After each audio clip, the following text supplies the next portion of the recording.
of the day.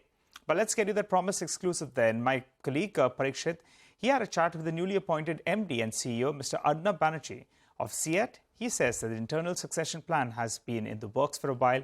He also adds there's a huge opportunity in the Europe and Latin America market. Let's hear him out. So Anant decided to step up into a larger role in the RPG group. He is now looking after Zensar, CEAT, as well as group strategy and new businesses for these two companies as well as for the entire group. So when this transition was decided upon, the CEAT board deliberated upon a succession planning. I had been there in the CEAT board along with Anant for over 10 years now, and I had been in CEAT for a long time, handling various roles. So internal succession planning would allow for continuity of strategy, processes, and thinking. And it's definitely a plus that the board thought about, and that's how it all came about.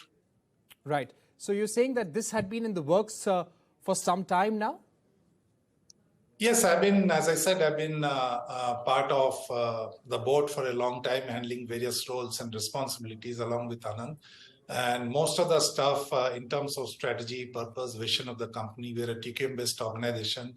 All that has been jointly designed by Anand, me, and the entire management team. So yes, this is not an all of a sudden decision. Right. But as far as the export pressures are concerned, do you think that pressure that you're seeing in international markets, lowering of demand, those pressures continue even now? Talking of global markets, various segments, we have a significant presence in agri markets, agri radials, passenger car tires, and TBR. Overall, there is a slowdown in Europe, but that's an opportunity also for us to grow because we are positioned as a value brand in Europe. We are seeing US going fine, and for our agri radials. For passenger and TBR, as I mentioned, we are going to accelerate our GTM, which is going to happen in the next financial year. LATAM is doing fine. So barring Europe, where there's a spot of bother, I think our outlook is positive overall for our brand in the global market. Right. I would also like to ask you about your outlook on CapEx for the coming, for this fiscal. Would there be investments in more capacity expansion or increasing the company's footprint in India? Yeah, as I said, we are coming to towards the end of our capex cycle. We have had a huge capex over the last 2-3 years, and this is the tail end.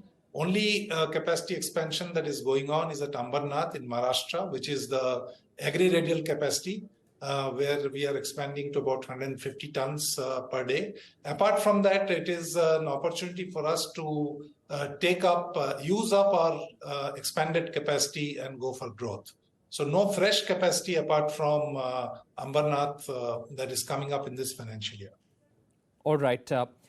So you're saying that now the focus will be on growth, no further capacity expansion. How do you see the demand outlook as far as the various automobile segments in the domestic market go?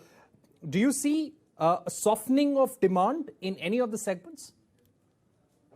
Well, April, May, June is the peak season for tire sales. I think we are seeing decent demand and uptick in demand in the commercial space, both in aftermarket as well as in OEMs. It's recovered the ground that was lost during the COVID period. In four-wheeler space, passenger tire space also, we are seeing stability of demand. It's not growing at a very rapid pace, but it is positive, and we are optimistic about that as well. There is some softening of demand in the rural market, in the small towns for two-wheeler, and with the prediction of a good monsoon, we are hopeful that post-monsoon period, the rural demand uptick is also going to come about in the two-wheeler space, and also for the farm tire space. Okay, my final question would be on the electric vehicle segment. What is your view on increasing production of tires for EVs, and what kind of order book do you foresee for FY24 for your electric vehicle customers? Yes, so this is a very initial trend that we are seeing of electrification across categories in the country, but I'm sure this is going to pick up pace. and all the infrastructure things that we are talking about also will catch up space. We have been preparing for this for quite some time now, and we have an offering in two-wheeler. In two-wheeler, in the OEM space, we already have more than 50% share in electric vehicle tires, which is mostly scooters. Replacement demand is yet to come up. In the four-wheeler space, we are operating intensively with several OEMs for development of electric vehicle tires. We have been one of the first brands to be approved by the commercial vehicle OEM players. So we have an office also at Frankfurt, as you know, which is very much active in developing, giving us inputs for developing these tires. So we are all set and ready in terms of technology, in terms of capability, and in terms of manufacturing capacities, as well as in terms of development of the brand in this space. And we are pretty excited about participating in the electric vehicle space. And very briefly, could you give us your growth outlook for FY24? FY24 first quarter, of course, FY23 first. Overall, it's very difficult to predict because of so many uncertainties, geopolitically speaking. We are optimistic about our growth outlook overall.